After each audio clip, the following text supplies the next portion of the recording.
We'll start with the prayers. Om Sahana Bhavatu Sahano Bhunaktu Sah Viryam Karavavahai Tejasvinavaditamastu ma Vidvishavahai. Om Shanti Shanti. Today we start a new Upanishad called Kathopanishad. I welcome you all to the study of this beautiful Upanishad. This is a study which we are doing after the study of Kaivalya Upanishad, Mundaka Upanishad, Kena Upanishad, Taittiriya Upanishad. So this is the fifth Upanishad which we are doing. I am also doing Mandukya Upanishad on Sundays. So many of you are already attending that Upanishad also. Those newcomers who are coming first time for this Upanishad sessions, you can also join the Mandukya on Sundays. I'm in the beginning portion of Mandukya Upanishad. So if you join now, you can pick up the Upanishad teaching. Today and next week, I plan to give an introduction in general to Upanishads, also specifically to Kathopanishad. Generally, I follow this format of giving an introduction to the entire Upanishad so that you get a bird's eye view of what we are going to study in the next 6 to 8 months. Upanishadic study is a spiritual study. It is not a study of matter. This is a study of consciousness. This consciousness is the cause of this entire universe. The field of science does not have an entry into this aspect of consciousness as described by the Veda. This is a universal principle, an invisible principle. So you cannot objectify consciousness. The only way you can learn the deeper aspects of this consciousness, which is the cause of this entire universe, is by claiming that you are that consciousness. In Sanskrit, we say Aham Brahma Asmi. So throughout the study of Kathopanishad, you should remember what we are studying. We are not studying the word of matter. The word of matter consists of body, the sense organs, the mind, and the objective world outside. We are studying the cause of all this. And there's no other Upanishad which is equivalent to Kathopanishad, because the story behind Kathopanishad is the Lord of Death, Yamadharmaraja, is the teacher. Who can be a better teacher of immortality than the Lord of Death? So the background to this Upanishad is very beautiful. As you go along, you will find the teaching becomes more and more clearer to you. With this, I will start the Upanishadic introduction. There are 2 volumes of notes. I have circulated to you the first volume, and when I start the second volume, I will send you the second volume. first volume consists of chapter 1. There are three portions to the first chapter. I will tell you more about it as we go along. So the index will tell you what are the contents of this first volume of notes. Upanishads, to those beginners who are joining today, are the source of spiritual study in Hinduism. They say that there were 1,200 Upanishads during the Vedic period. But many of those Upanishads are lost. They were all written in leaves. And many of them are not found today. What we get today with the text and the translation in English is 108 Upanishads. There is a book which has been published by Banarsi Lal. For those who are interested, you can write to me. I will send you the details of where to get the book, how to order the book.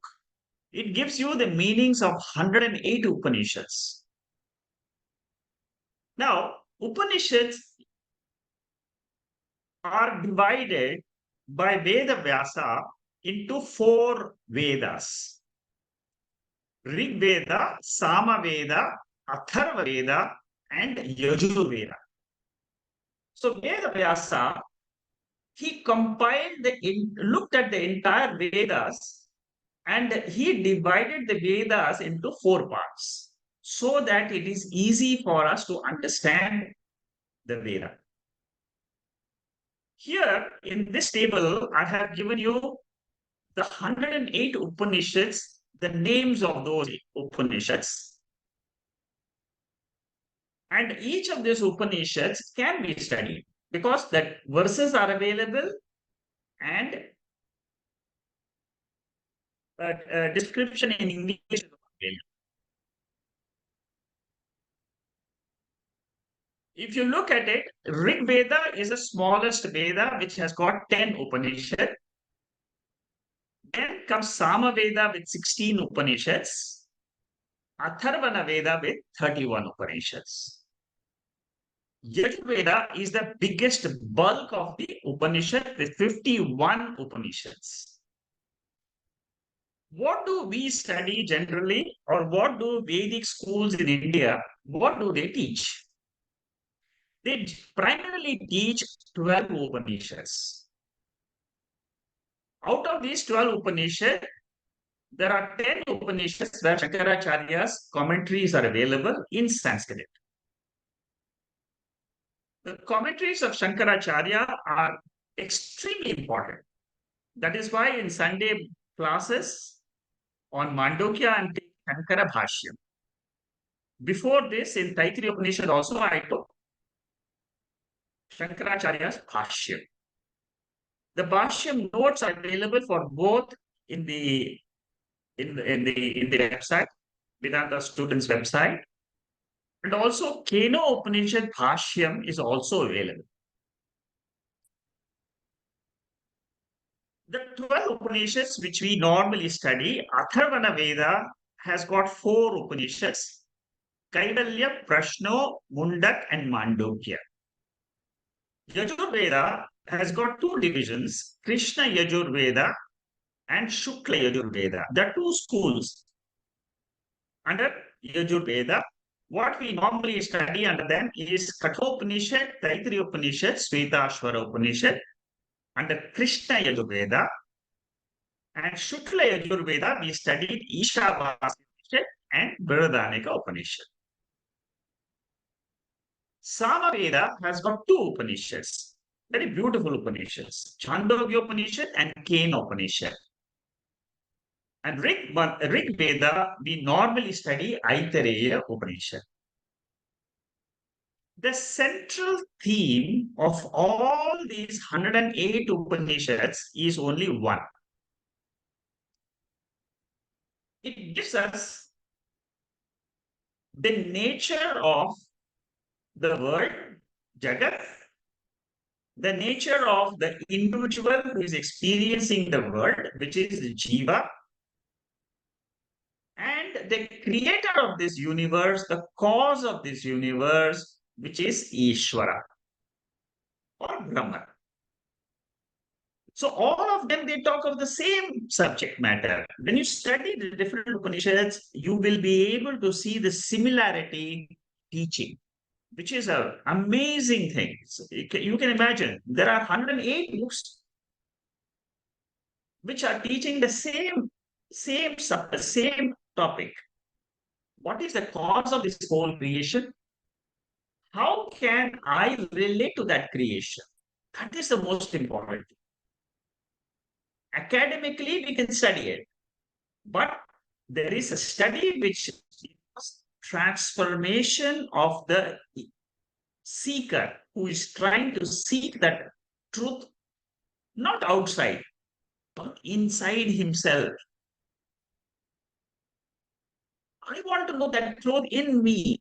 What is that truth? All of us have to have the same type of goal.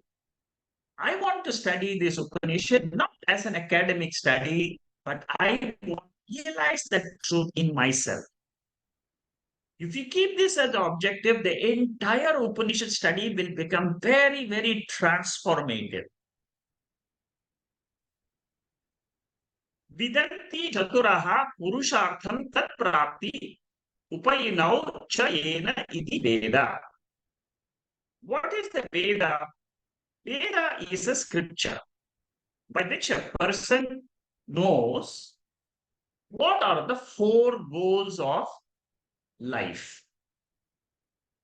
So you come to Veda to understand, first of all, what should be the goals of life. Dharma, Artha, Kama, these are the Veda Purva goals. That means the earlier portion of the Veda talks of these three goals. The end portion, which is called as the Vedanta, deals with another goal called moksha. The Veda Purva portion deals with benefits which I can experience during my life.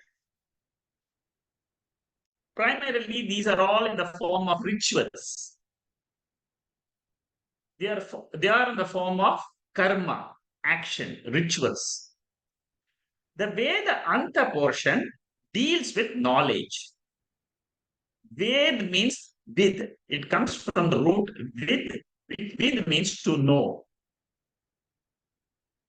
The source of the knowledge about the world is not from a human mind.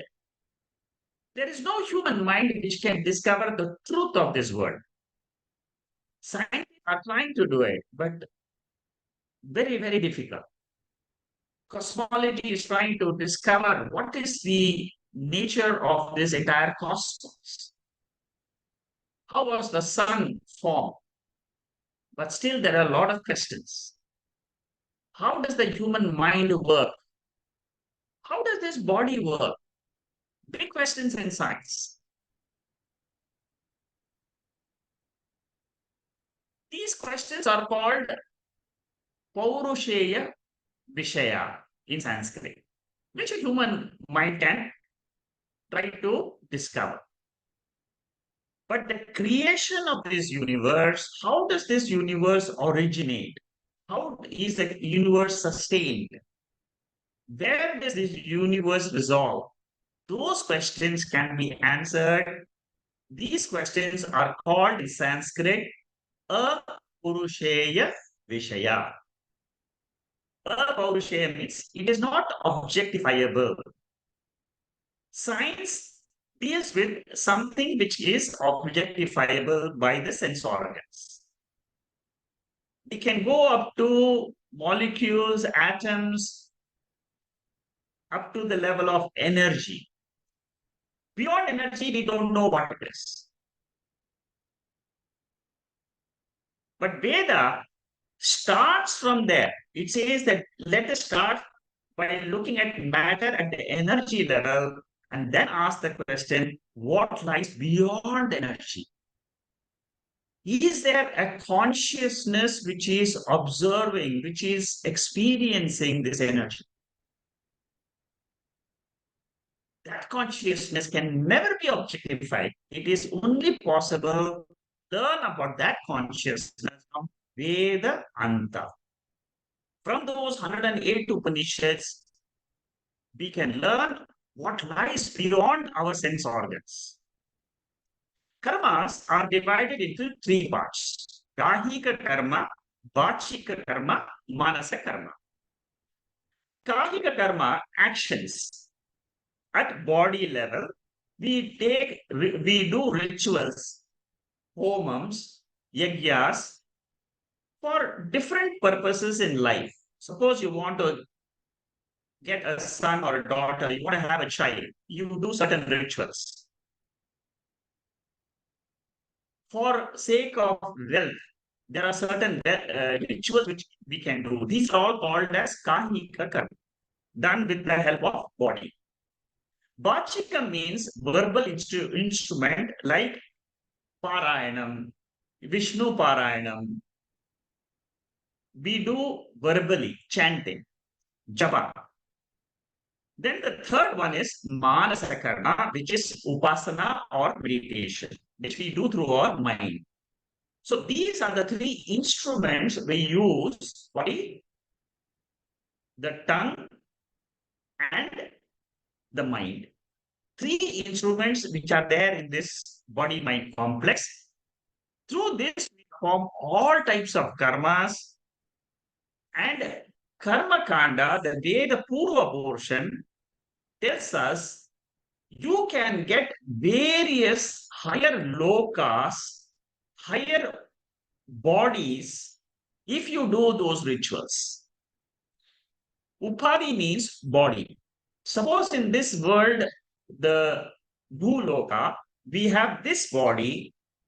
There is another higher loka called Swarga Loka, where you can get a better quality body. Your sense organs will be better. Your mind will be superior. You will be able to experience better quality of joy in those higher lokas of seven lokas. So, Karma Kanda deals with three topics: better instruments of enjoyment, better environment, and better objects of enjoyment. We are not interested in the Veda Purva Bhaga, but we are interested in the Veda Anta Bhaga. Taittiriya Upanishad talks about different levels of happiness. In the 8th section of the second chapter of Taittiriya Upanishad, which we completed last week, in Taittiriya Upanishad, we talk about the happiness of a jnani, which is the highest. That is what is said in this particular mantra. Mundaka Upanishad says, before you come to the Upanishadic study,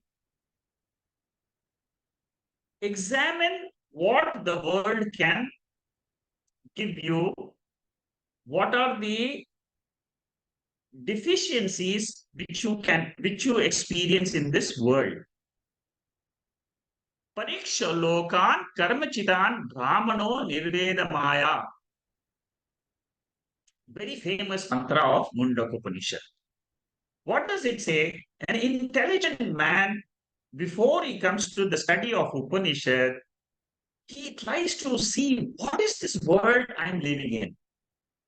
Performing actions throughout my life. From my birth till date, I have been doing action and action and action. I'm getting results of action. But then the result which I get from an action, whether I study in school or college, whether I get married to a person, whether I get children, every type of action which I do, there are benefits and there are doshas. There are three main doshas which are pointed out in Kathopanishad. When we come to the mantra, I will remind you of this introduction. The three main doshas, the deficient, dosha means deficiency, in the world of objects is dukkha mishritatvam, atruptikaratvam, bandhakatvam. For those who have attended my earlier Upanishadic classes, you will find this is a repetition. In this world, whatever we do, action which we do, it gives us joy, but it is not absolute joy. That joy is always mixed with sorrow, alloyed joy.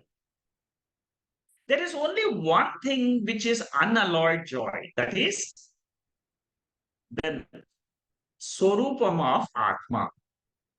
If I know my real nature, that real nature which is called as Atma or pure consciousness, that gives me the greatest joy. All of you, when you study the Upanishad, you will start enjoying this self-joy. Because during this 1.5 hour session, we are constantly thinking about the self, which is Atma. So compared to the joy which we get in the external world, the joy which we get are basically joy of, they are mixed with sorrow of acquisition, sorrow of maintenance, and sorrow of the loss of the objects. Antavantu phalam tesham tadbhatyas phalametam devan devayajo yanti madbhakta yanti mamapi. The seventh chapter of Bhagavad Gita says that those people who are intelligent people, they will drop the finite joy. Because finite joy will not give me fulfillment in life. Because finite means it doesn't last. You can take an example. You try to think about all the joys which you have had till now. Is there any joy which has remained permanent? This is a question each one of you should ask yourself. So this is the first deficiency of the world in which we live. Second deficiency is truptikaratvam. Now, this atrupti means I am never fulfilled in life. There is always something higher and higher which is available. When something is higher available, maybe I earn $100,000, but then I start looking for $1 million, or then I'll start looking for $10 million. There is no end to the joy which I can get from this world. Dissatisfaction, discontentment is what is the second deficiency. Third deficiency is bandhakatva. First, I am a master. When the first desire comes, I have a choice, either to go after the desire or to drop the desire. But suppose I keep enjoying the desires, what happens to me? Later on, after the 10th action, that joy controls me. I don't control what I want to do with the desire, but the desire controls me because my body automatically moves in the direction to fulfill the desire. It's called as bondage. Second chapter of Bhagavad Gita says, Manusyanam sahasreshu kaschidattati siddhaye yathamatapi siddhana kaschidmam veti tatvataha. Among several people, thousands of people, there is only one person in a million who comes to the study of.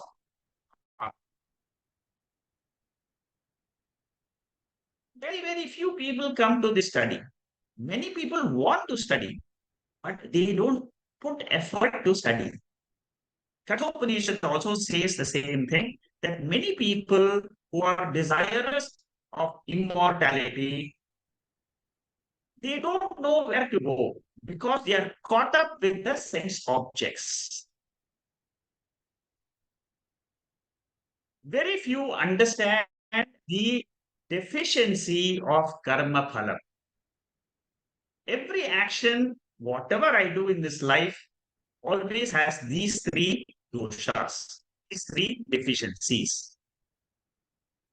Bhagavad Gita says, if you want to have permanent joy, yasmat atirevas syat atmatriptascha manavaha atmanyeva cha santushtas karyam na vidyate. You come to Atma, come to realize yourself, you will be fulfilled in life. You will have triptihi, you will have fulfillment, you feel that your life is meaningful. So the goal which we all seek in life, even when we have the three other goals of dharma, artha means money, dharma means entertainment. Those three goals actually will lead you to the last goal, which is called as moksha. And for moksha, for freedom from sorrow, there is only one way you can attain that, and that is by the study of Upanishads. Okay? In the Upanishads, they give an example of Karna, who is a Kunti Putra, but he thinks that he is Radha Putra. So, till a person knows his real nature, he will always be dissatisfied in life. When we study the Upanishad, first of all, you will say it is a wonder. Not believe what the Upanishads is saying. That you are the consciousness, you are the substratum of this entire creation. You won't believe it. So you feel, then what you will say, oh, let me just think a little bit. Is it possible that this is a truth? All seekers come with this possibility that yes, there is a truth which is hidden in this universe, that which is hidden is uncovered when I study Prasthana Trayam, which consists of Bhagavad Gita, Upanishads, and Brahma Sutra. Normally, we use the instruments for knowledge. The eyes are used for form and color, ears are used for sound, the nose is used for smell, the skin is used for touch, the tongue is used for taste. Vedas are the pramanam, they are the instruments you have to use, like you use your eyes and ears. Veda is a pramanam. So you must give validity to the Veda. You must say, yes, Kathopanishad is a pramana. It is a source of knowledge. For what? For Brahman. Brahman means what? My core nature. Brahman, in other words, means consciousness. Consciousness here means not conscious of the body, conscious of the world. Consciousness is the subject. It is the whole world rests on this consciousness. That is what I will be learning from Kathopanishad. The six sources of knowledge, according to Veda, are Pratyaksham, Upamanam, Anumanam, Arthapatti, Anupalabdhi, and Shabdaha. These are the only six sources of knowledge. Normally, 90% of our knowledge comes from Pratyaksha. Pratyaksha here means it is a representation of all the five sense organs. 90% of the knowledge we get about this world is from our sense organs. These are the basic instruments of knowledge right from birth to death. Upamanam means comparison. I compare a buffalo in the village to a buffalo in the forest. And then I understand it is a similar animal. So, is an example. Similarly, Anumana. Whenever we hear the horn of a car, without seeing the car, I will infer it's a car behind. Or without without seeing a bicycle or a motorcycle or a train or a plane, I will infer those things without seeing them. Without seeing the fire, I will, through the smoke, I will infer. That is called as Anumana. Arthapatti means I see something, I presume it is a presumption. Suppose you get up in the morning and you see the whole floor is wet outside. The roads are wet. You don't see the rain which happened yesterday night, but you presume that it must have rained. That is called as Arthapatti. These five sources are not available for Atma. These five sources are not available for the study of the creator of this universe or the sustainer of this universe or the resolver of this universe. The only pramanam, the only source of knowledge which you can use is Shruti Shabda Pramanam, Shastriya Pramanam, Veda Anta Pramanam. The words of the Upanishad are the only revealers of the three nature of Jiva, Jagat, Ishvara. If you want to know, you have to come to the Upanishadic study. Knowledge always requires an instrument. Without an instrument, you cannot get knowledge. When you come to the spiritual study or the study of the self, there is a mantra which says that the Atma can be known only by Shravanam, Mananam, Nididhyasanam. If you want to know what is the power behind the eyes to see the world, the power behind the ears to hear the sound, the power behind the mind to know what it is perceiving or to think, that power you can know only from the Veda. That is what is said in this particular mantra, which I referred in Brihadaranyaka Upanishad. And Brihadaranyaka Upanishad also has a mantra which says, when you come to spiritual study, Jnana Kanda, first you have to do Shravanam. Shravanam means listening. Then you come to the clearance of your doubts. That is why at the end of every Upanishadic sessions, I have a Q&A where you can ask your doubts. That is, I try to remove the doubts, which is called as mananam. Mananam means contemplation. Suppose today you hear about the three deficiencies, dosha of life. Tomorrow you think about those doshas yourself, and apply it in your own life. Then that is what is called as contemplation. Suppose you listen today and you say, yes, Atma cannot be known by sense organs, Atma cannot be thought by the mind.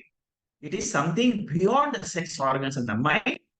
And it is only the Veda, which is a source, which is a pramanam, by which I can say, yes, there is Atma in this world, there is Atma in this body, there is a Paramatma, which is the totality of this universe is is indicated by the word Parama.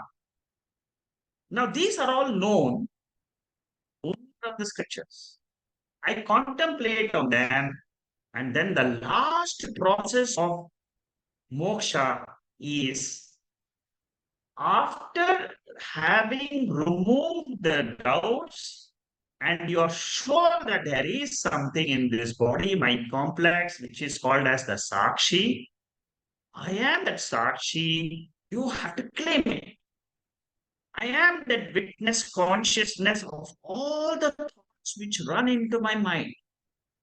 Throughout my life, there is thought after thought after thought. Do this, do that, pursue this, pursue that, drop that. Passions, anger, joy, all these are nothing but thoughts. But behind the thoughts, there is a sakshi. That sakshi is my real swarupam. Nityam, anityam. What is ephemeral? What is eternal? Eternal is this light of consciousness.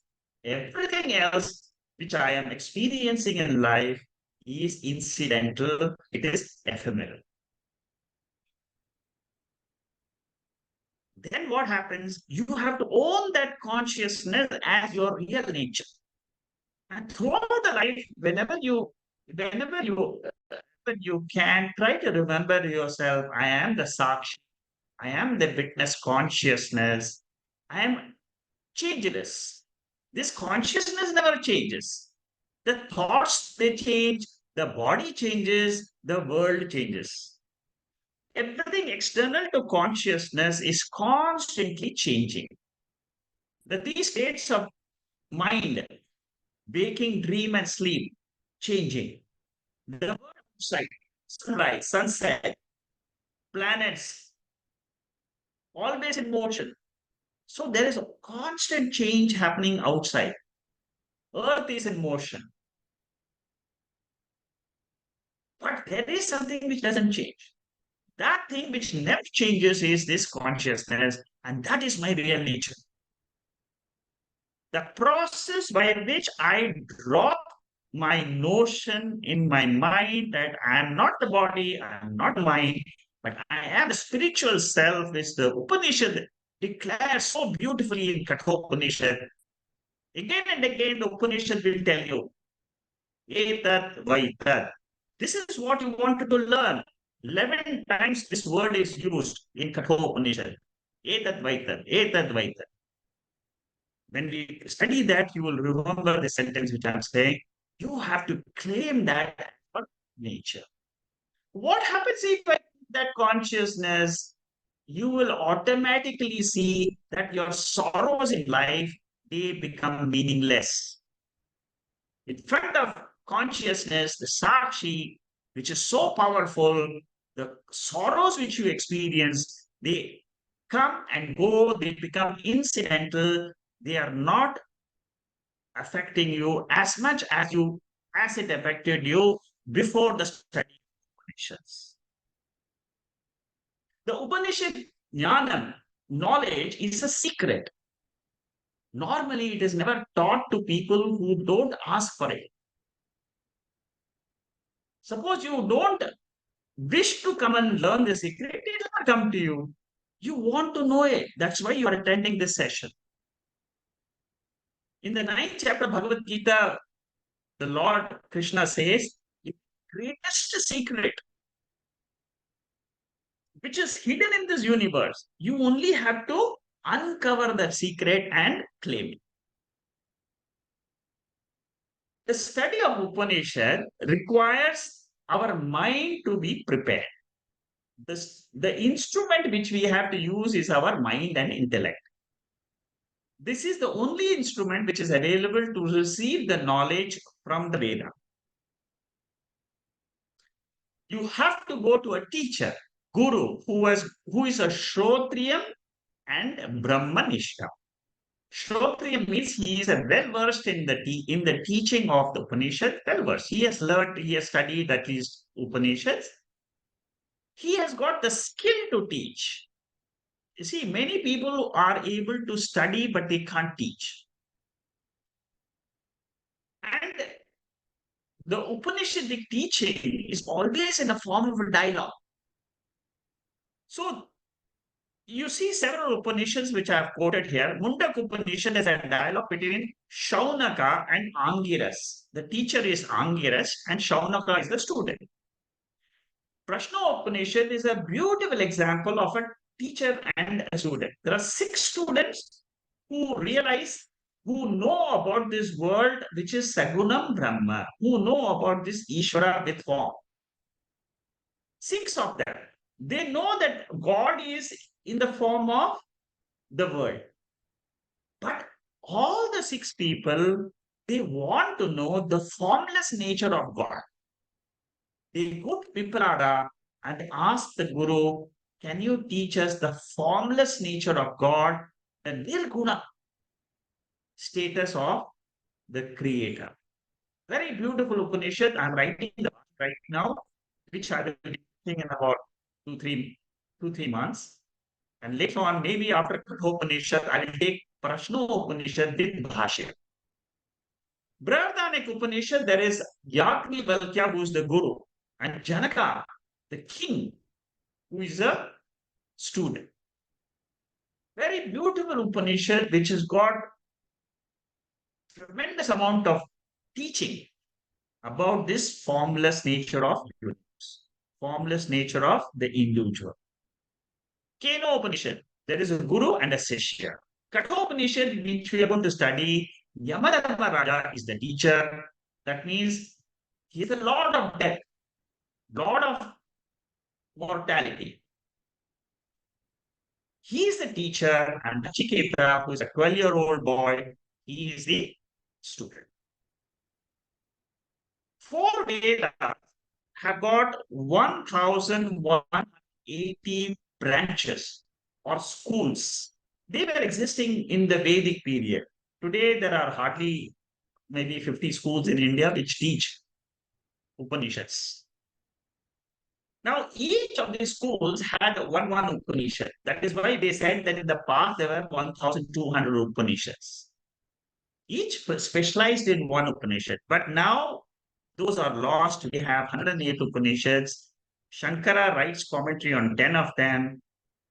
And what is the central, if you want to listen to one sentence, which is the central teaching of all the Upanishads, 1,180 Upanishads, one thing what they teach, Shankaracharya puts it very beautifully. He says, Brahma Satyam, Jagan Mithya, Jivo Brahmaiva Na Paraha. Every bhashya is written with the goal of this sentence. What does it say? Brahman is Satyam. Consciousness is the truth. Jagat is Mithya. Jagat is the world which I'm experiencing. It is an appearance. It is not a factual appearance. It is just a appearance for experience. Experiencing my punya papa as per the law of karma. So, world, it is mithya. It is an appearance. What is satyam? Every mithya has to have a satyam backing. Rope snake should have rope, which is satyam. Mirage water should have satyam. For the world The Satyam is Brahman, consciousness. So this Jiva, who is in this body-mind complex, who is undergoing life in this world with the help of sense organs, he realizes that I am not this Jiva in this body, but I am the pure consciousness which the Upanishad is trying to teach me. There are different methodologies which are used. One is Drik Drishya Viveka, that means the seer and the seen. I am the seer consciousness. Everything which I experience is seen. That is one method to identify this consciousness. The second method is Shariratraya Viveka. I understand from the Upanishad what is a gross body, what is a subtle body, what is the causal body. The causal body is the most difficult thing to study because it is invisible. But it has got a lot of properties. It has got a lot of features, which you can know only from the Upanishads. That is the second method. The third method is Panchakosha Viveka used in Taittiriya Upanishad. We have studied that. All of you know that. The body, the personality, human personality is divided into five coverings. Annamaya Kosha, the physical sheet, the body, gross body. Pranamaya Kosha, the breathing principle. Manomaya Kosha, the mind. Vijnanamaya Kosha, the doer and the enjoyer in this body. Vijnana. Anandamaya Kosha, the happiness which I experience in life. Beyond the koshas is this Atma. And how do I realize this? The method is called as Bhaga Tyaga Lakshana, which means when I do this discrimination of understanding Atma, the spirit in me, the spiritual essence in me, and this body mind, I should be able to drop the body mind, the matter principle, and on to this consciousness as the ultimate. This process is called as Bhaga Tyaga Lakshana. The 10 Upanishads, where Shankaracharya's commentaries are available, and these commentaries are generally available in Sanskrit. And those Upanishads, there are 10 Upanishads, Dasha Upanishad, they are called Rig Mantra, which is Rig Veda, which is Aitareya Upanishad. Then four Vedas, four Upanishads of Yajurveda, Katho, Taittiriya, Ishavasya, Bharatanika, Chandogya Upanishad and Keno Upanishad, Mandukya, Mundak, and Prashna. These are the four the classifications of the four Veda and the 10 Upanishads. Now, this so far I have talked about in general what is this Upanishads, what is the whole matter which is available of 108 Upanishads and four Vedas. So far we have discussed that. Now I'm going to give you a bird's eye view of Kathopanishad. What is Kathopanishad? What are we going to study in this Upanishad? There are two chapters in this Upanishad. In this Upanishad, the chapter is called as Valli. The chapter is the chapter is called as Adhyaya. And in the chapter, there are sections that are called as Vallis. So, two Adhyayas, totally there are 119 verses, split up into two chapters, 48 and 71. Each chapter has got three sections, and these are the number of verses in each section. Primarily, the first chapter consists of the story part, and the second chapter mainly consists of the teaching. Kathopanishad belongs to Krishna Yajurveda. I told you before, Yajurveda has got Shukla Yajurveda and Krishna Yajurveda. So this is part of Krishna Yajurveda. Like the Taittiriya Upanishad is also part of Krishna Yajurveda. Shvetashvatara Upanishad is also part of that. Here in this, I have given you some mantras. How many mantras are there in each Upanishad? Suppose somebody wants to really start learning. There are many of you who have come first time to study Upanishads. Now, you must be wondering how many mantras are there? Which is the Upanishad which is called, it is the biggest one. The biggest one is Chandogya Upanishad with 600 mantras, 627 mantras. And the smallest one is Mandukya Upanishad with 12 mantras. And then I have given you the order. Ishavasya 18 verses, Amrit Bindu 22 verses, Kaivalya 25 verses, Aitariya 33 verses, Keno Upanishad 35 verses, Taittiriya which we have finished 52 verses, Mundak Upanishad 65 verses, Prashno Upanishad, a very beautiful Upanishad, where 6 questions are asked by 6 disciples, 67 verses. Shankaracharya's commentary is is beautiful in that. It talks about the same Mandukya Upanishad, how same topic of Avastatrayam is discussed in Prashno. Of course, Kathopanishad now is 119 verses. The biggest two Upanishads, very difficult to study, is Brihadaranyaka Upanishad and Chandogya Upanishad. I have got summary of these Upanishads in the website.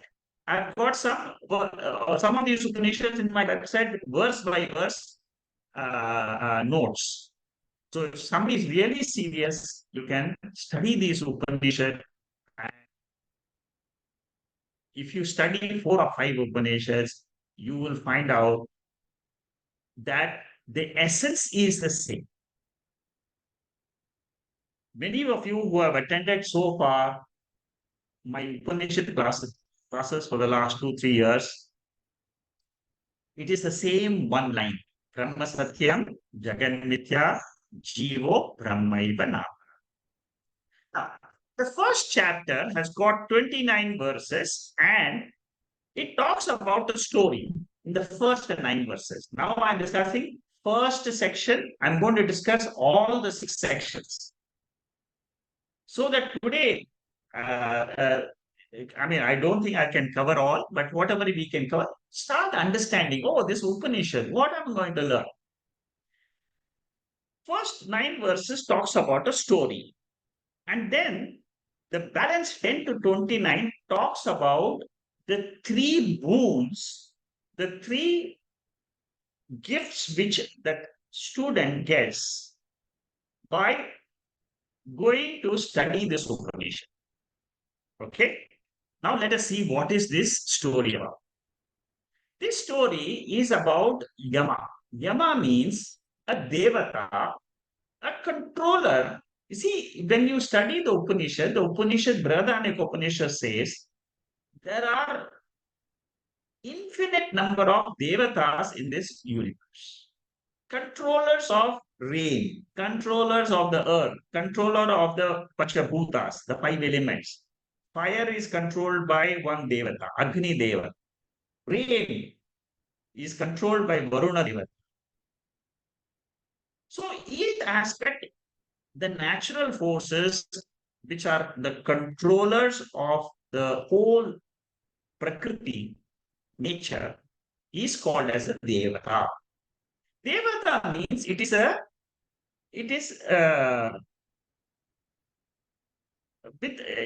medium. It is also got an upadhi, superior than the Manushas.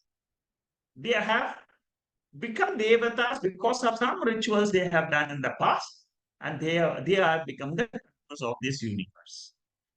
The Sishya Nachiketa is 8-year-old. The student is 8-year-old, and he is going to this Yamadharmaraja and is asking questions to Yamadharmaraja, and that is the story of this whole Kathopanishad. So, who is the guru? Who is the teacher? Lord of death, Lord of mortality, Lord of immortality. So one who controls death, he is also the one who can give you immortality. Now, the student is only an 8-year-old boy, and then it says that there is a background to the story. Don't spend too much time thinking about the story. It is just a story to convey the ultimate truth. Like Bhagavad Gita is a story. Where in the battleground, the teaching was given in 18 chapters to Arjuna. Forget about all the other things which happened in the war and what happened in those are all Mahabharata. But teaching is important. Similarly, here, don't think too much about all the boons and things like that. Come to the teaching and listen to the teaching, understand that that is what I must learn. The story says there was a yaga, a ritual which was conducted in Visvajit Yaga. In that yaga, in that ritual, you are supposed to give all your possessions as charity. So the father of this Nachiketa, who is called as Vajashravas, he started giving some charity during the ritual. Then I'll give you the full details when we go to the chapter, when we discuss the actual verses. But here, just for you to know, this father was trying to get rid of all the cows and was giving it in charity. These cows were hardly could even stand, not good healthy cows. So he was trying to get rid of. Then this young boy, instead of giving such charity, you should donate something which is useful. So he went and started asking his father, kept on telling him, why are you giving this in charity? The father got angry and he says, I will send you to Yama. Yama means the Lord of Death. He will eat you up. Chiketa then said, oh my God, I have to go to Yama now. He takes it extremely seriously. He says, okay, I will go. No problem. And then he goes to Yamadharmaraja, the Lord of Death. And then he stays 3 nights in that Swarga where Yamadharmaraja is given.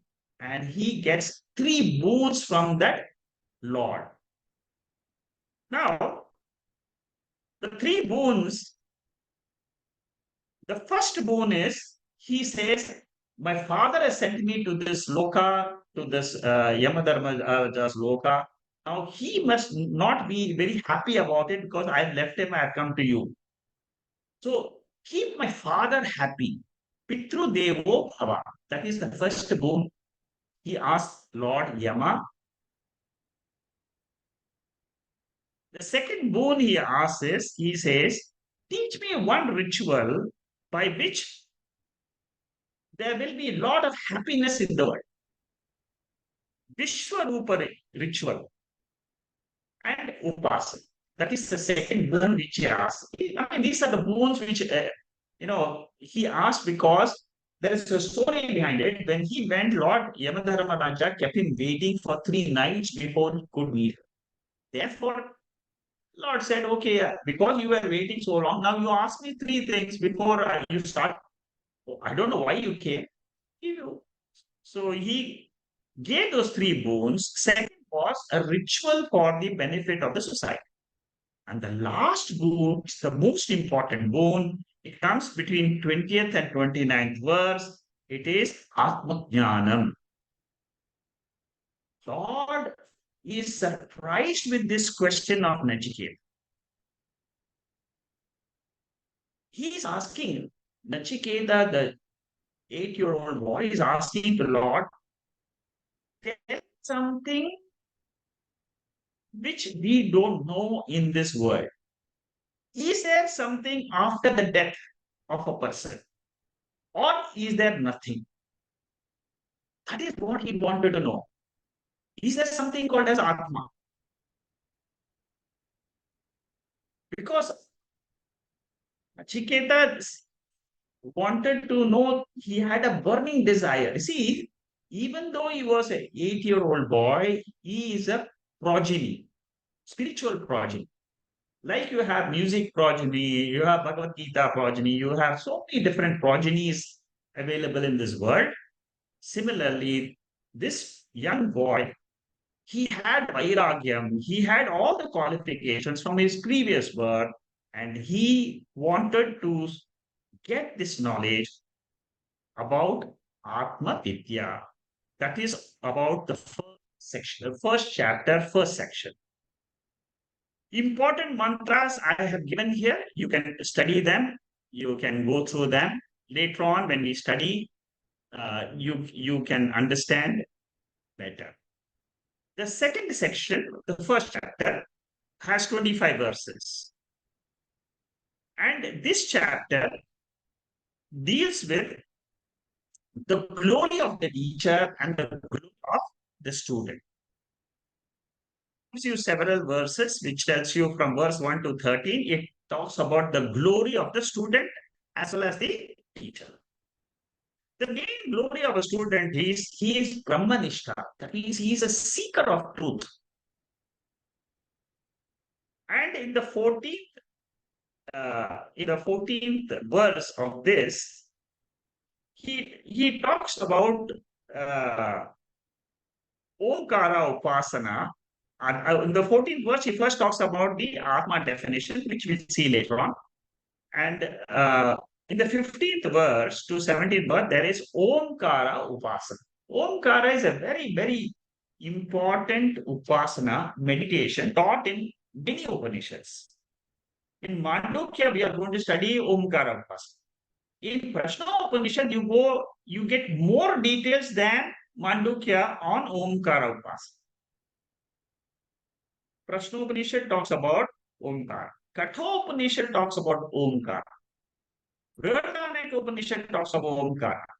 Chandogya Upanishad talks about Omkara. Om is a symbol which represents both Saguna Ishvara and Nirguna Ishvara, which means it represents the whole universe. That is why Omkara is very, very famous. We will be studying in the second section. Then, between 18 to 25 of the second section, there is a Swarupam of Atma. What is the nature of this Atma? You are only telling consciousness. What are the other features? Nirvikaratvam means changeless. Akartrutvam means it is never a doer of action. Abhoktrutvam means it is never an enjoyer of action. This Sarvadishyanam it is the substratum on which the whole universe is standing. Durvignatvam, it is extremely difficult for the sense organs to perceive. It is Desha, Kala, Atita. These are the 6 features or the 7 features. Chaitanya means it is of the nature of consciousness, which is a knowing principle.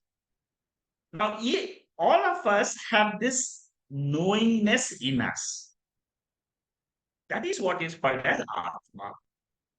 So if you close your eyes and ask yourself, do I know this world or I don't know this world?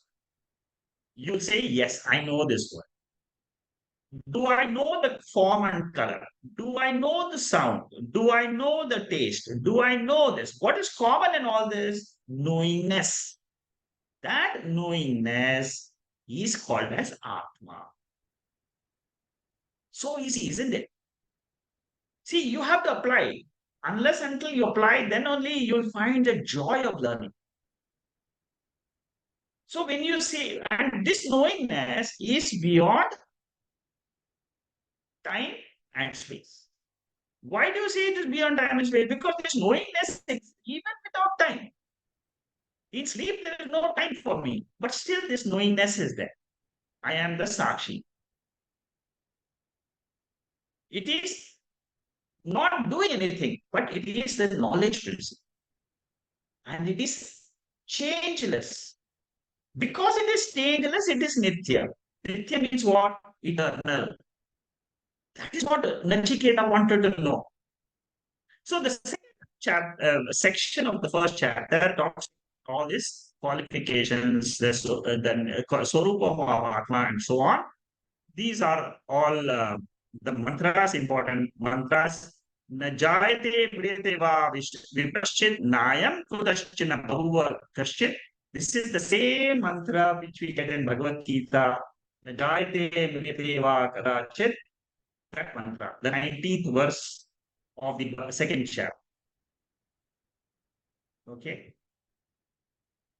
And then it gives you all the qualities of this Atma. Very similar to what you get in Gita. Gita has taken a lot, especially the second chapter and the 15th chapter of the Bhagavad Gita. Both are borrowed 100%, almost 100% from Kathopanishad. Many mantras are very, very common. Third value, third section of the first chapter. Here, 17 verses are there. What is the Jiva? What is the role of the Jiva in this world? He is a traveler. He's searching for a permanent home. You and I are travelers in this Janma. In this birth, we are all travelers. We do little things in life. We get married, we study, we earn money, we have a living. But that these are all not the purpose of life. The purpose of life is to know who I am. The chariot imagery comes in this section, third section, first chapter. Very beautiful example how this body is like a chariot. The sense organs are like the horses of the chariot. Five horses which are running this chariot. The sense organs are the horses. The mind is like the rail. For example, in your mind, you can say, yes, I want to see the TV. I don't want to see the TV. So what controls whether you want to see the YouTube or not to see the YouTube in your mobile? It is the mind. Mind is the rail. It controls the sense organs. And who is the traveler? That is what is the jiva. A very beautiful example. We'll study that. Intellect is the driver. Intellect will teach the mind what is good and what is bad, what is the right direction I should take in life. I come to study Upanishad because my intellect tells me there is something which I have to learn in this life. So when I take this path, when I take this body as a chariot, I then say this body, before it passes away, must realize that it is the Atma which is the center of this whole universe. That is what is the goal. That is the destination of the chariot. That destination is called as moksha. How do I get to this destination? By Panchakosha Viveka. Now, Jnana Yoga starts in the third section. Same thing which we learned in Taittiriya Upanishad, we are going to see Panchakosha Viveka, where you come to the Sakshi, the ultimate truth behind this body-mind complex. That Sakshi is the locus from where this whole creation comes and the whole creation rests and resolves. By knowing this Sakshi, I will know the real truth. Here comes the beautiful verse of the Upanishad, Shabdam, Asparsham, Magandam, Arupam. That verse is very, very beautiful. So this section is very, very important. The first two sections are just story and the teacher and so on, but the third section of the first chapter, very important. Because here is where you get the definition of Atma being something beyond the five sense organs. So this definition you should keep in your mind. You should by heart this definition. One verse. What is the benefit I get out of the study of Upanishad is mentioned in the last two verses of this section. It is called Phalashruti. Okay, so this is what I was telling you, the definition of Atma, which you have to by heart. Each one of you have to by heart this verse. In each Upanishad, I always say by heart one or two or three, four verses. Why do you need to by heart? Because if you know this, it is very easy for you to sit in meditation and contemplate. Ashabdam, asparsham, arupam, avyayam, tatharasam. So this verse says, Atma is beyond the sound, beyond the touch, beyond the form, beyond decay. Body decays, but not Atma, the consciousness. So after today, when you wake up or something, you should say, I am the consciousness, I am that consciousness, I am the Sakshi of all my thoughts. I'm the Sakshi of my mind, which every one of you can easily say because you are that. And this Sakshi cannot be identified, objectified by the sense organs. Is the mantra here 1, 3, 15, where you get the definition of Atma. The second chapter also talks about Atma Vidya, like the third section of the Upanishad, of the first chapter. Here, the number of verses are given here 1, 2, and 3 sections with 15, 15, and 18. The first section of the second chapter is talking about the discipline which is required for getting this knowledge. See, all of us, we come to learn Upanishad. But Upanishad says, come on, discipline yourself. What are the discipline required? Indriya Nigraha. Indriya Nigraha means control of sense organs, especially your perception. Normally, the sense organs are turned outside, but I have to slowly turn it inside because the Atma is hidden inside. Once I know that Atma which is hidden inside, then I can say that the Atma is everywhere. First, I have to see that Atma, the Sakshi, which is a witness of my mind in my own self. Then I can say it is Sarvajnaha. Because Upanishad say that Sakshi is the same as Brahman, the Sakshi is the same as the Paramatma. So, second verse talks about control not from outside, but control from inside. It is a mastery. You have to have Viveka Shakti. Why? Because Upanishad is going to describe the Atma Swarupam in the verses 3 to 13 of the first section. What are the 6 main features which are beautiful items for meditation? When you want to sit in meditation, you can use the 6 features. Asangaha. Atma is not a part of the body. It is not a product of the body. It is not a property of the body.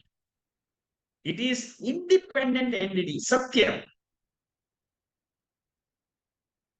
It can exist without the body mind. Like in sleep, Atma is there, but there is no body mind for you, not for others. In sleep, you are there. Others are not there in your sleep. You, the consciousness, can exist independent of the body. Sarvavyapakam means it is limitless. Body is limited, but consciousness is limitless. Sarvagataha, it is all pervading. There is no spatial limitation. Nitya means there is no time-wise limitation. Atma is ever there. That is why we say it is eternal. By knowing Atma, you can claim to be eternal. And this Atma, the Swarupa, which you can never lose at any time, whether it is sleeping, dreaming, or waking, the Swarupam never changes. The Swarupam means what? The nature of that Atma is consciousness. Consciousness is awareness. I'm aware, I'm aware, I'm aware. That awareness is my real nature. And what benefit I get out of this is mentioned in the 14th and 15th section, 14th and 15th verse. See, in each section, it's so beautiful. The jnana is given about Atma, and then it tells you what is the benefit you will get. You will get rid of sorrow. You will have fulfillment in life. These are the benefits which come to all of us. And then there is important mantras which are there. These are the these are the mantras which are there in this section. The benefits are Dvaita, Advaitam, Darshanam. What are the Darshanam, Dvaitam, and Advaitam? These are the two mantras which talk about oneness between this Jiva and Paramatma. Paramatma means what? Paramatma means it's a totality. This is how the world is divided. In the eyes of Upanishad, there is only one Atma, one Brahman. The essence behind the wave and the ocean is water. Wave is small, ocean is very large. But what is the essence behind both of them? Both of them are water. Similarly, the essence behind Jivatma and Paramatma is this pure consciousness. Knowing this consciousness, it is very, very important to get for the sake of freedom, which is called as moksha. Okay. So in this section, okay, I finished the first section. The second section is 15 verses. It's basically divided into two portions, 1 to 7, 8 to 15. It talks about Vyashti and Samashti. See, which is what I was telling you a little while before. In the vision of the Veda, the universe can be looked at either from a Jiva's angle or Paramatma's. When you look at it from the Jiva angle, we are talking about the three Sharira, the three bodies. When you look at it from the Paramatma angle, you're looking at it as a three Prapanchas. Sthula Prapancha, Sukshma Prapancha, Karana Prapancha. Chaitanyam, consciousness is common to both this Jivatma as well as Param. Okay. Then what are the important mantras are given like before? You can study this. When we study the actual Upanishad, we will go through these details. The last of the second, it consists of three broad areas, which is Atma. Now here, it goes a little bit deeper.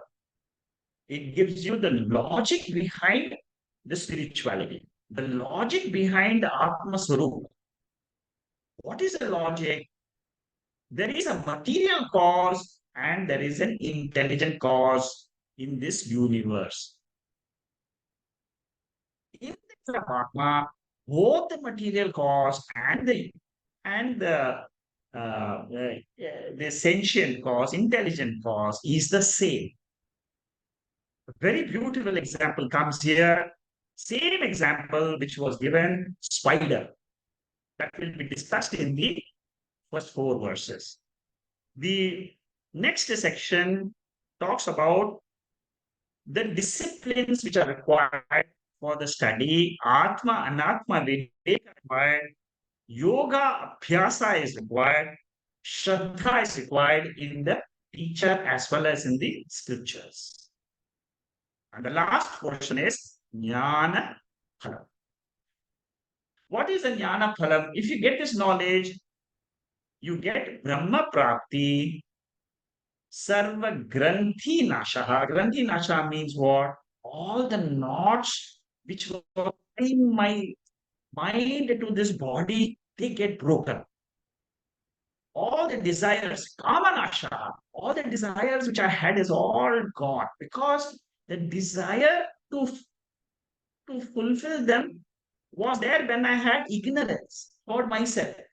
But now what do I know? I am the consciousness. I am not the body which is seeking those pleasures. I am the higher nature, which is Atma. And then these are the mantras of the third section, which are very, very important. Swami Tapovan Maharaj, who was the guru of Swami Chinmayananda, he says that Kathopanishad is the clearest of all the 10 Upanishads because it explains the Brahma Vidya very clear. Like, for example, when you study Ashabdam, Sparsham, Agandham, you can apply to yourself. And then it is not an object of the sense organs, it is not an object of the mind. If you know this truth, you know Atma. By instinct, we all think that we are the body. But by the knowledge of the Upanishad, this intellect changes its orientation, and that is what is called as transformation. I hold on to that pure consciousness, which is ever changeless, which is luminous, and drop the identification with the body. This happens, believe it or not, it happens to the person who studies this Upanishad. I am the pure, blissful, birthless, deathless Atma. That is the ultimate truth which you will tell yourself when you study this Upanishad. Without fail, you will say, because the Upanishad is very clear.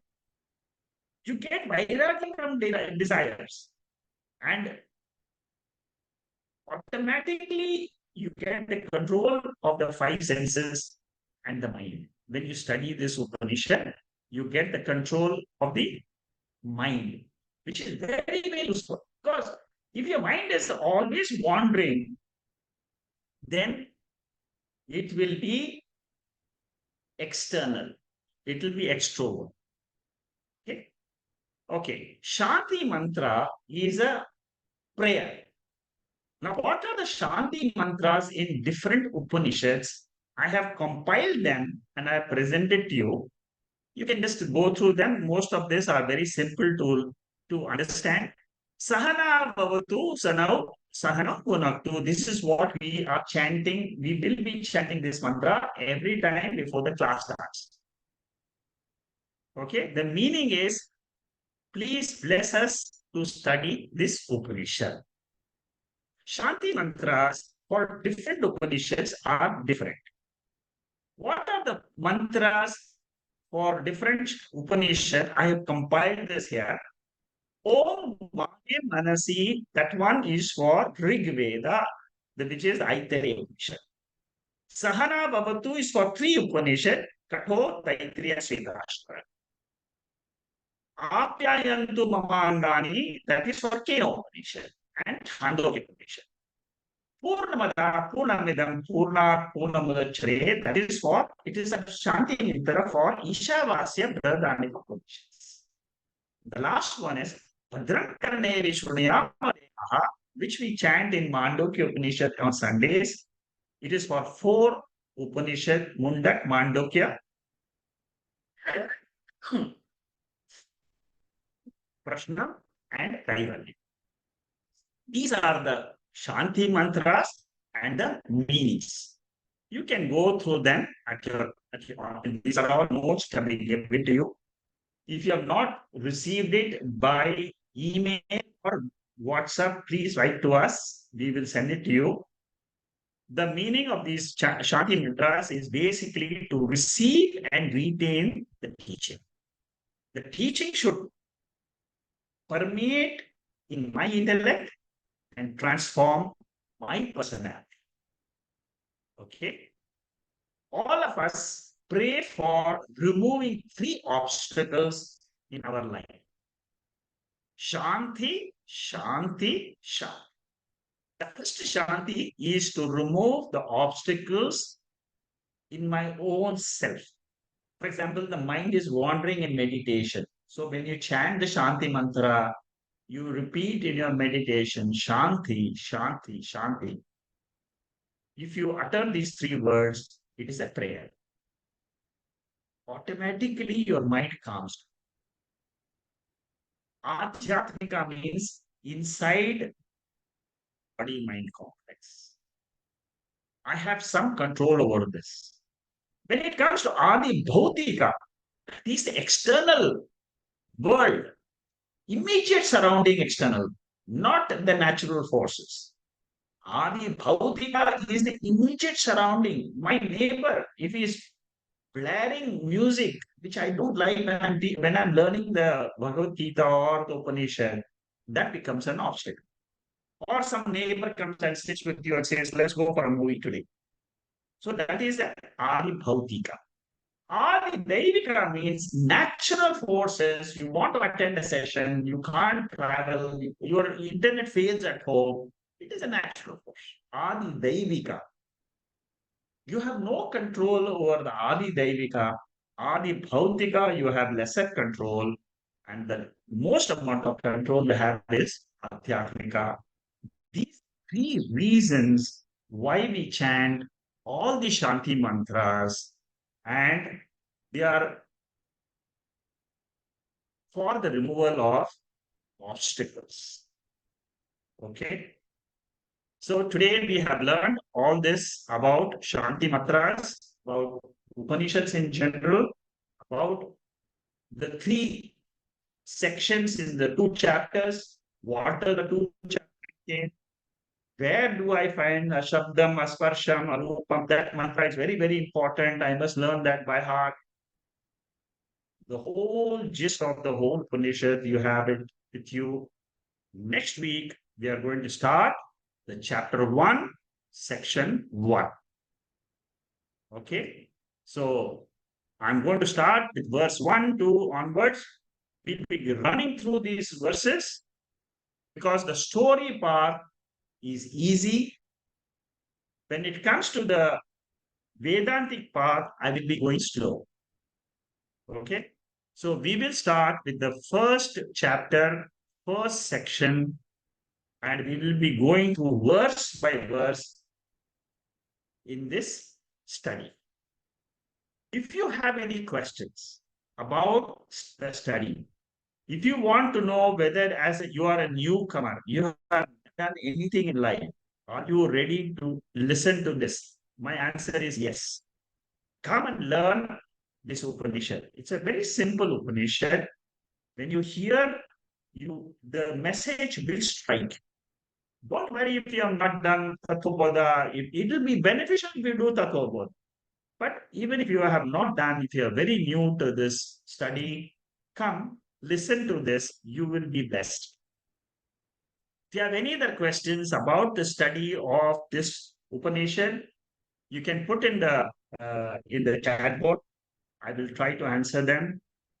In case you are ready to help other people and to become a mentor for junior people who are interested, I get a lot of requests of freshers who want to learn Upanishads.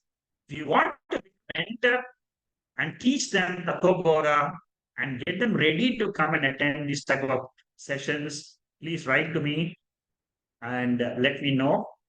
And I will direct those students who are interested to you. One by one, you will start getting. But you will have to spend at least 1 to 2 hours every week with them to teach them, to mentor them, to understand, make them understand what is this whole study of Veda is about. Okay, with this, and then we will meet next week at the same time, and we will start the Upanishad next week.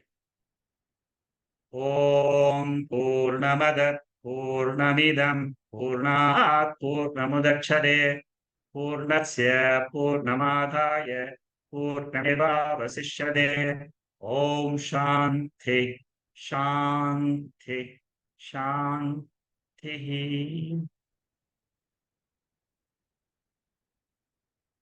I have a few questions on the chat board. I will run through them. After I go through the chat box, then I will open it up for the discussions. You can ask the questions yourself. Shravanam, Mananam, Nididhyasam, Jayaprakash is asking, out of which is more important as a seeker? Okay. All the three are important. Shravanam means listening to the scriptures, listening to the Bhagavad Gita, listening to the Upanishad, and listening to the Brahma Sutra. After the Upanishadic study, I will be taking sessions on Brahma Sutra. Okay. So that is what is called as Shravanam. Shravanam means just listening. You can be from any part of the world. You are only trying to ask the question, who am I? You have come to these sessions, you just listen. As you listen, you will start getting doubts in your mind. When you get doubts, you have to come to this chat board and put your doubts. Many students, they get their doubts cleared in these sessions. So you clear the doubts. As you clear the doubts, what happens is mananam is an automatic process which happens in your mind. Automatic. See, when you have done enough shravanam, enough listening, what will happen to you is your mind will start churning the knowledge inside. And it will ask questions itself. Is it really true that I am consciousness? I was born to my mother, but that I is the body. We are not talking of the body, we are talking of the consciousness. Consciousness, according to the Upanishad, is always nitya. Nitya means it is always there. I didn't know that I was the conscious. I've been thinking I was born on so and so date. That is what is, you have to remove that notion in your mind. It is a truth. Body was born is not untruth. It is true. But it is vyavaharika satya. It is a transactional truth. Here we are talking of the ultimate truth. Is this body the ultimate truth? No. The ultimate truth is this consciousness. So, like this, the doubts have to be cleared. Then what happens?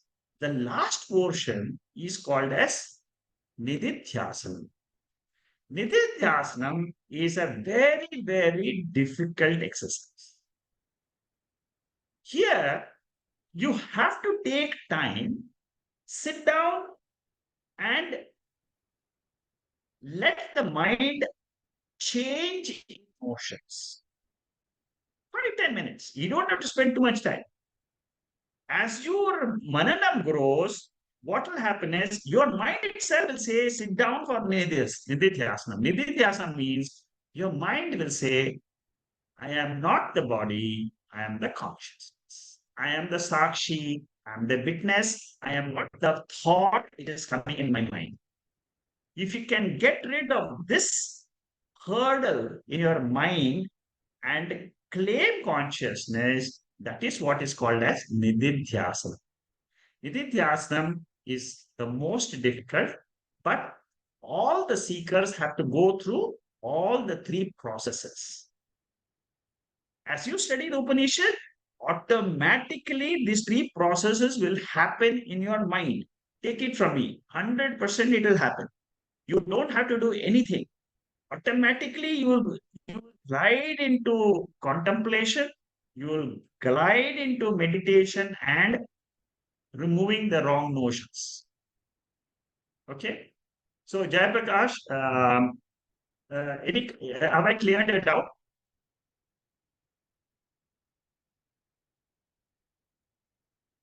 Shanmugam is unmuting you. So, you can unmute yourself and reply.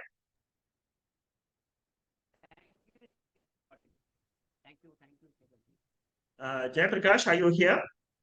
Yeah, I am getting you. I am getting you. Thank you. Okay, good. All right. Next is Rob Myers. Okay, it's a good class. Okay, good. Thank you, Rob. It's nice to see you here, and I'm sure you will learn. Okay, next one is Rama Chakramurti. He is saying, okay, Manikandan, good. Definitely you will finish this course because Kathopanishad is it's a very beautiful Upanishad. It will keep you glued. As you study, you will find it is absorbing you. You won't have a choice. You will attend and you will finish this course. Um, okay. Is there a technique to practice nididhyasana? Okay. The technique to practice nididhyasana is meditation. It is a deliberate exercise. In my meditation sessions on Sundays, I do that. If you have, Aparna, maybe you are not attended any of my Madhukya sessions.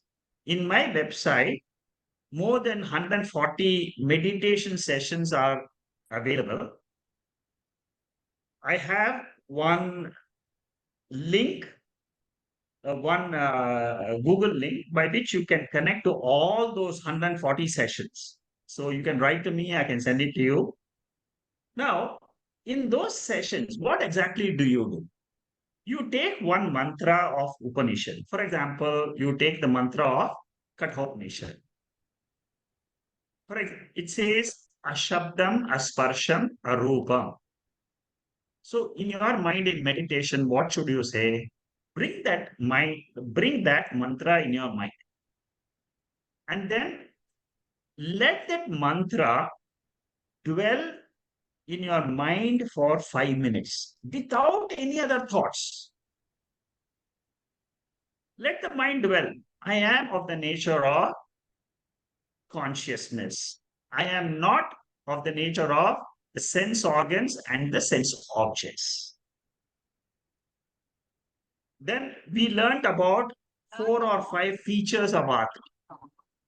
What you have to deliberately say is, I am Atma, I am Nityaha, I am eternal, I am not this body, which is incidental. Deliberately, you have to say this in your meditation, in your quiet time. Even when you're walking in the garden, you're alone. In your mind, something keeps on going.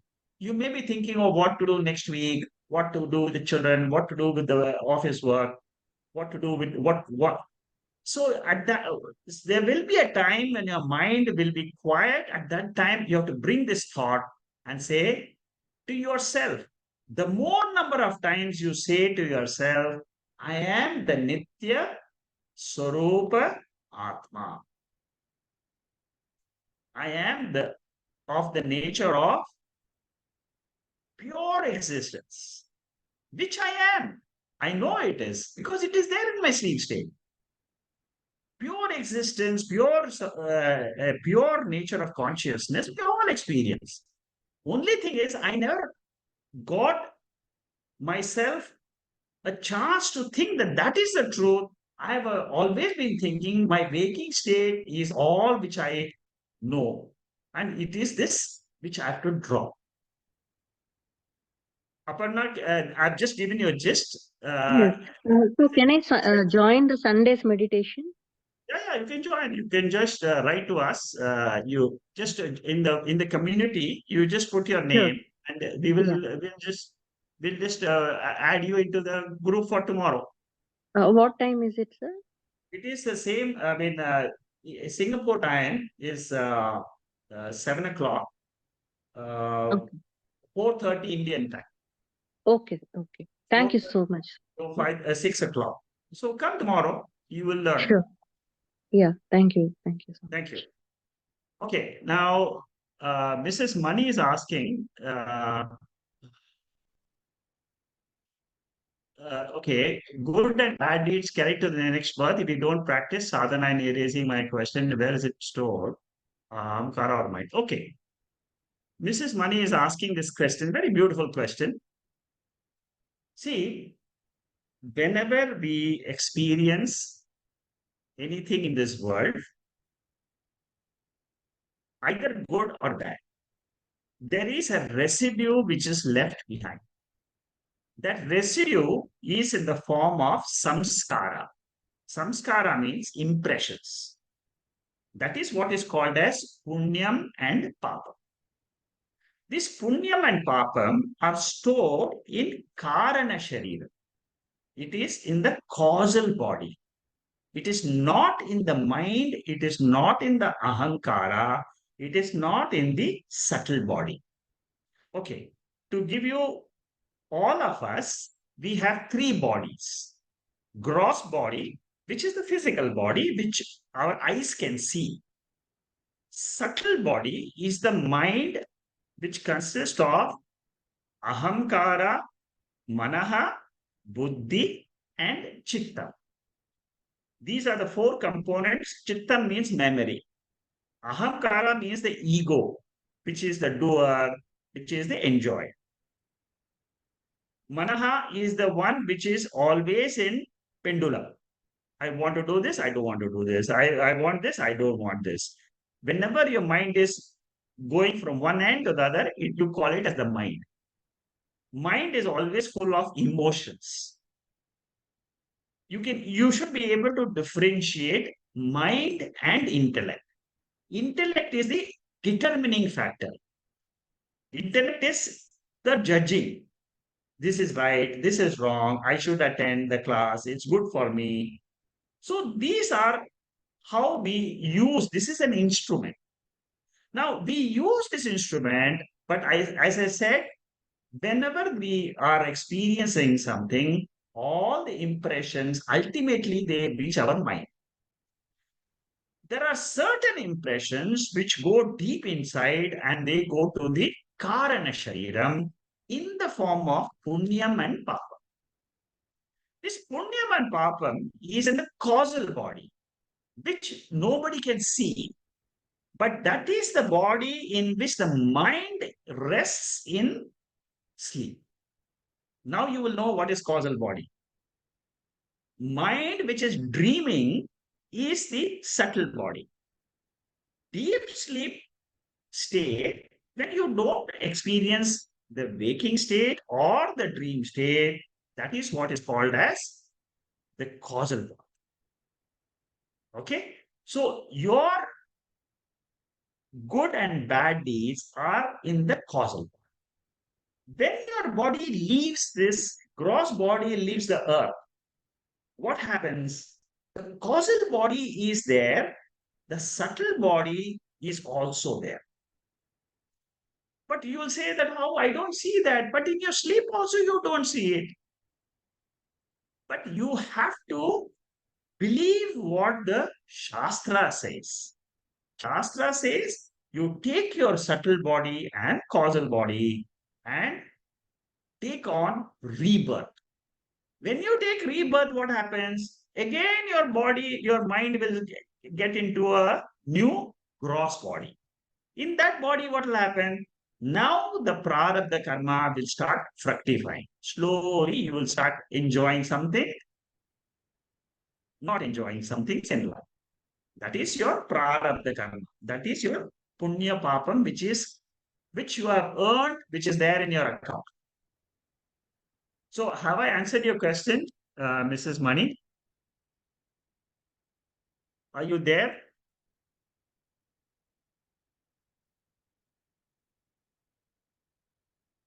Okay, thank Yes, you. sir. Yes, sir. Thank you very much. Thank you. Thank you very Thank you. Okay, good. It's a good question.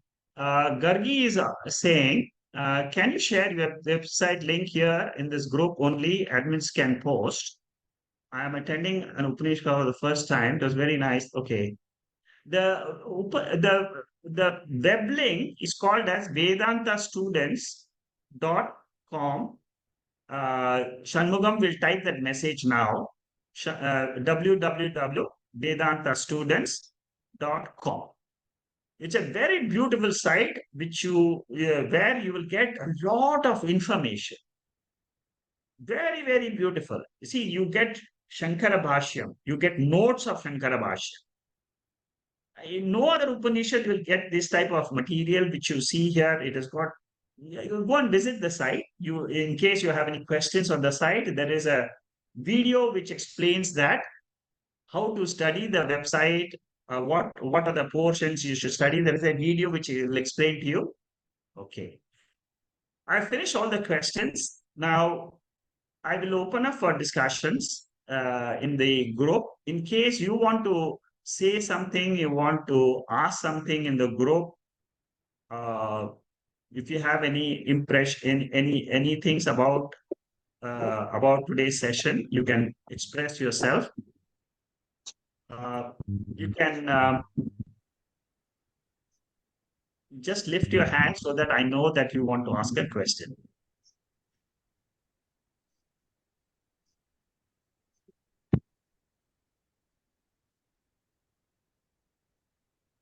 Yeah, Shanta, go ahead. Namaste, Shikaji. It's a very beautiful talk, and I was always looking forward to learn Kathopanishad. My question is, are you going to be also covering the Shankaracharya's Bhashyaman of this Upanishad? Not at this point of time, but I have a plan to take the Bhasham little later. I want to give the first. In these sessions, I'll be covering just the mantras and their meanings. At a later point of time, I will be doing the Bhashyam also, but not in the current structure. In the current one, it is going to be just the verses. There's no going to be Bhashyam.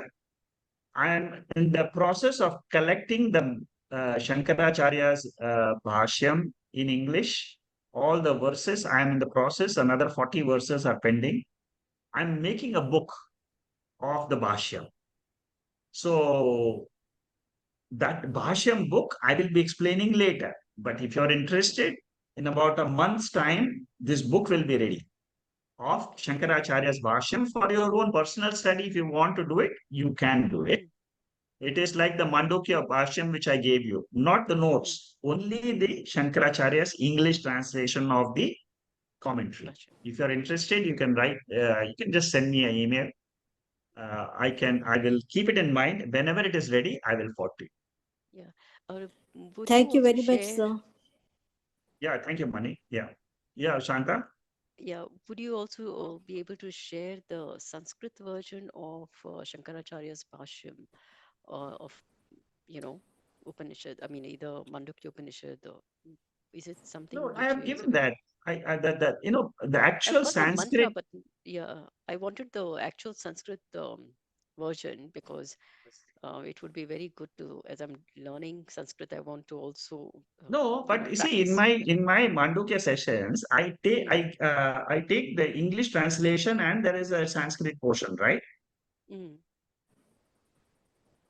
So is it only that? Because I thought they were going quite much into detail, but it's only mantra-like form. That is why I was a bit Where in Katho understanding. or Mandukya? In Mandukya. Is No, it no, no, no. maybe? Mandukya is actual commentary. If you have not received that, maybe you have missed it. You see, the Yeah, Shankaracharya's probably. Yeah. commentary, which is there in the English translation form, it is also available in Sanskrit, but maybe I'm not putting it in the notes. That I would be will send nice. it to Yeah, you. yeah. You have a Okay, look at wonderful. it. Thank you.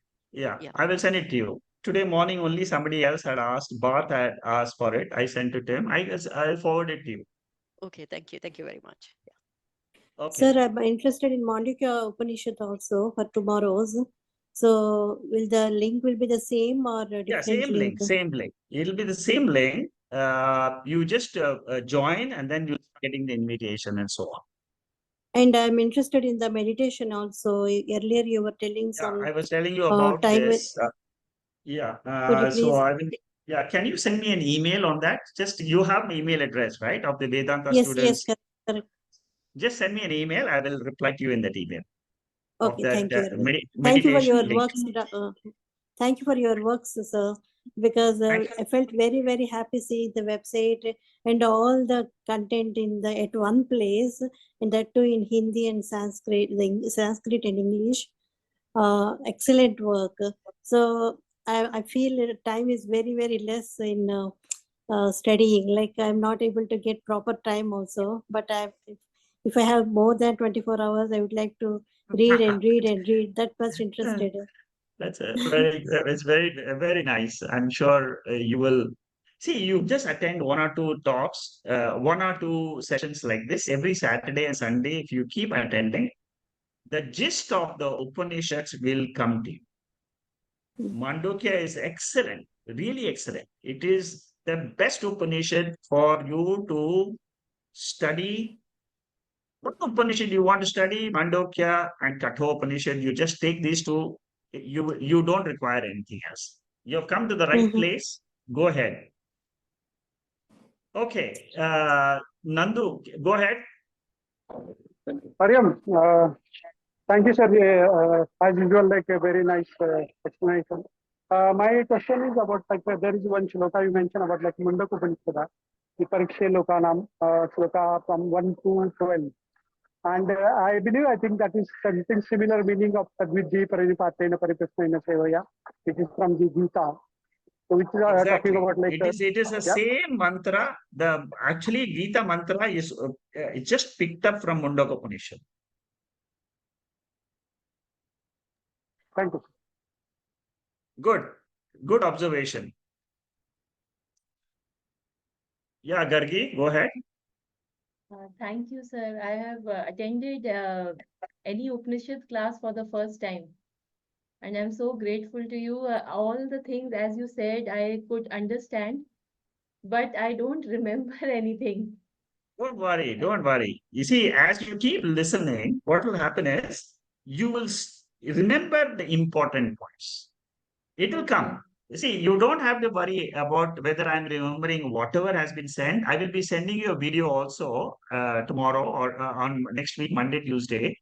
Today's session will be recorded. It will be sent to you. You can re-listen Oh, yes, yes, again okay. anytime. Okay, thank you, sir. And sir, how did you like? How did you learn so much and so easily? You are explaining. It is so beautiful. It feels Uh, as if even if I learn every day, it is how can one do this? It's beautiful actually. it's a Thank you. question of interest. That's all. You see, you as you start learning, what happens is initially it may sound very big, very difficult. Can I reach that goal? All that will your mind will be thinking. But Yes. what happens is your mind will become purer and purer. You know, as you listen more and more, what happens is your mind settles down to understand what is Atma. Okay. See, initially, Atma is very new to me. You know, I never thought about anything called as Atma. Now, the Upanishad is teaching me something. So, as you start listening more and more, you will be able to get this knowledge. Go with that confidence that I will be able to slowly, gradually, I will get what is the essence behind this. See, the Okay. essence is only one. I'll tell you that essence. All of us, we believe that we are mortal. Your bodies. We are mortal. We have death in this life. That is the biggest fear which we all have. It is an unconscious feeling in all of us. That feeling is very difficult to remove on our own. Nobody can remove it. Unless and until you come to a session like this, where you are taught what is Atma, what is pure consciousness, then only you will start looking at yourself as something different than the body. Yes. Till you come to this study, you will have that inert fear, always the feeling in always with you. I know what will happen one day. That type of fear which is there, anxiety which is there, you will be able to cross it. Okay. That is the biggest benefit. Yes. And I give you guarantee it will happen. There are Thank many, you, many sir. people who have been listening for the last 10 years. They've been listening to me for 10 years. They're still listening, and they are the proof to say, yes, I have changed in life. Believe that you can change your thoughts in your mind, but it happens very gradually. It's a very, it is a, anybody that, see, Kathopanishad clearly says, anybody who listens to this Kathopanishad, be a changed person. In the end, you will be all that. Okay. Okay, thank you. Thank you so much, sir. Yeah, Vishal, go ahead. Sir, as we know the nature of the Brahman, we say this Sat Chitanand, and sometimes we also use Satyam Jnanam Anantam. There is this third thing, Satyam Shivam Sundaram. Is that also the same thing, or it's in another text scripture, or is it a part of the Upanishads, or it's just a movie, Satyam Shivam Sundaram? Okay. You see, Satyam Shivam Sundaram is a movie. Okay. Okay, it has nothing to Uh, do with the scriptures. Nothing to do with the scriptures. There's no, nothing. no. You see, it is a movie, but it has got the background of this Satyam, which is Jnanam and Anantam. Anantam is Sundaram. Shivam means Jnanam. Satyam, Shivam, Right. Sundaram. Satyam means Satyam, the same what we are talking about the truth. Yes, yes, See, sir.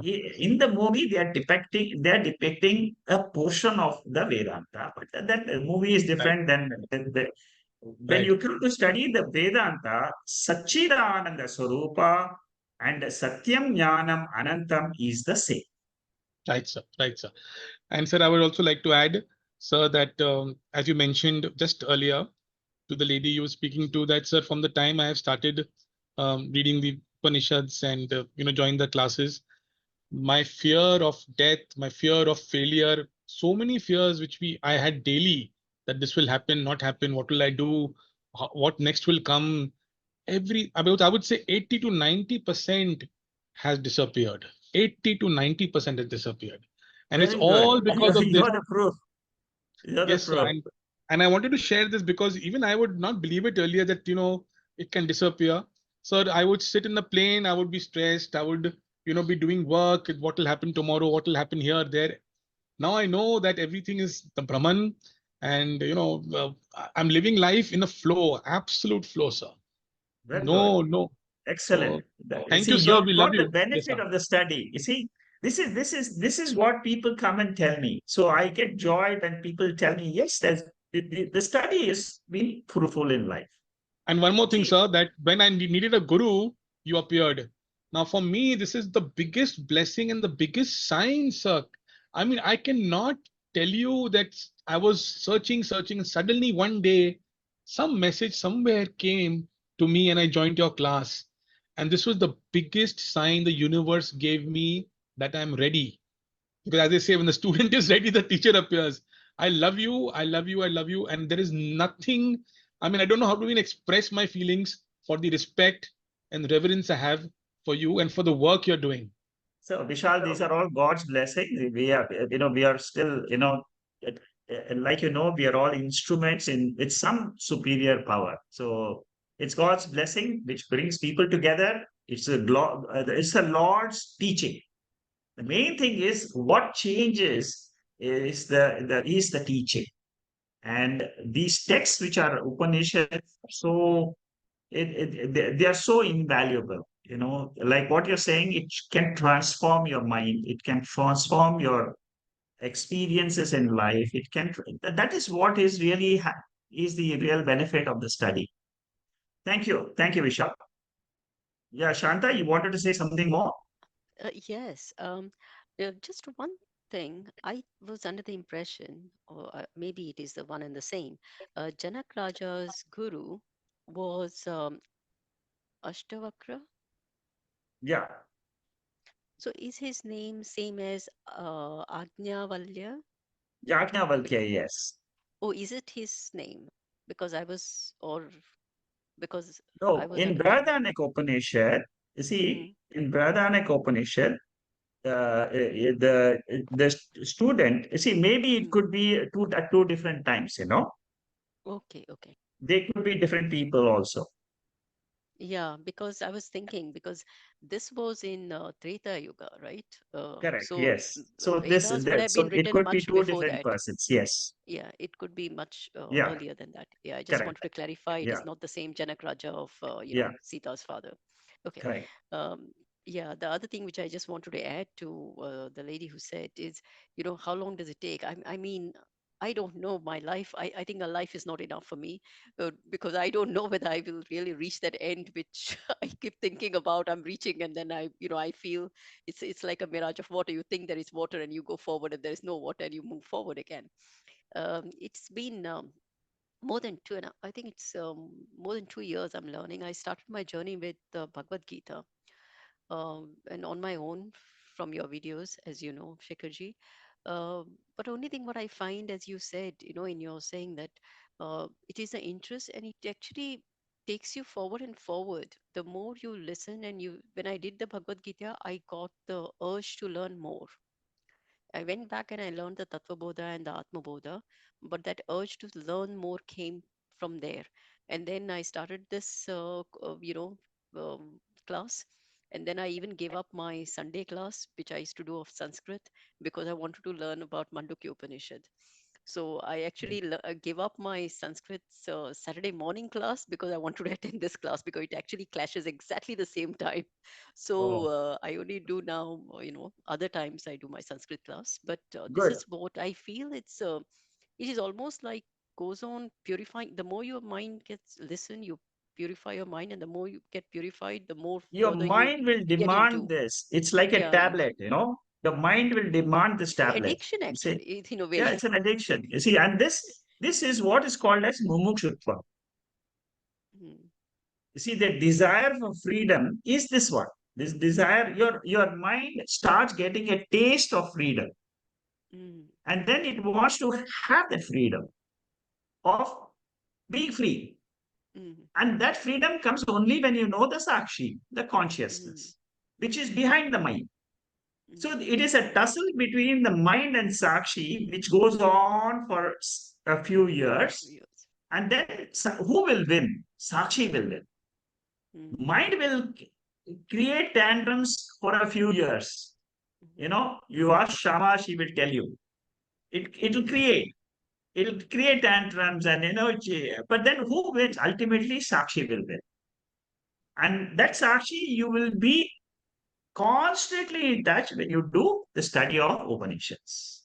mm, Upanishads is a direct means of knowing the truth.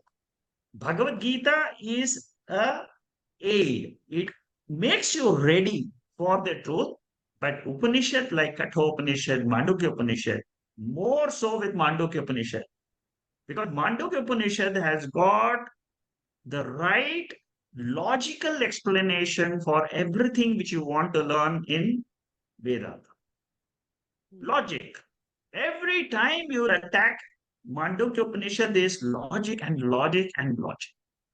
And the intellect understands the logic much more than anything else.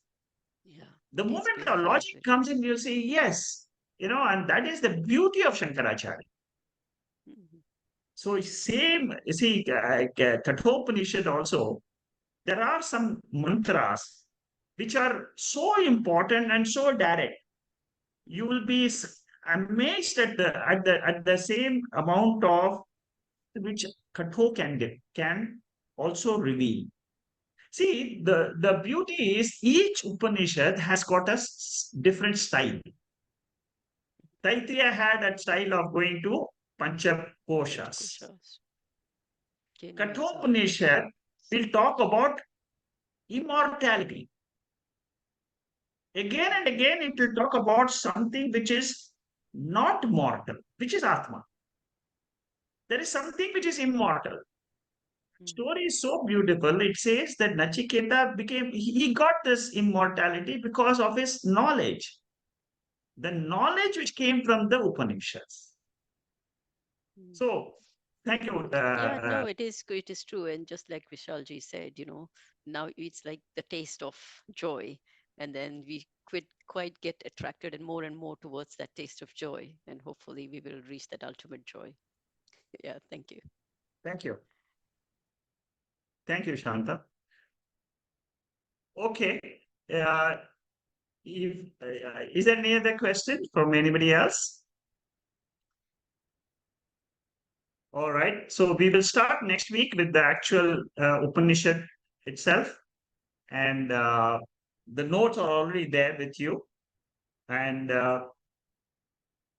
if you have any questions, you can always write to me in the form of email or, of course, WhatsApp. If you know my number, then only you can WhatsApp to me. But otherwise, email is fine with vedantastudents.com. Yeah. Thank you and have a great day. Namaste. Thank you, Shekhar ji. Namaste. Namaste. Namaste, Shekhar Thank ji. you. Thank you.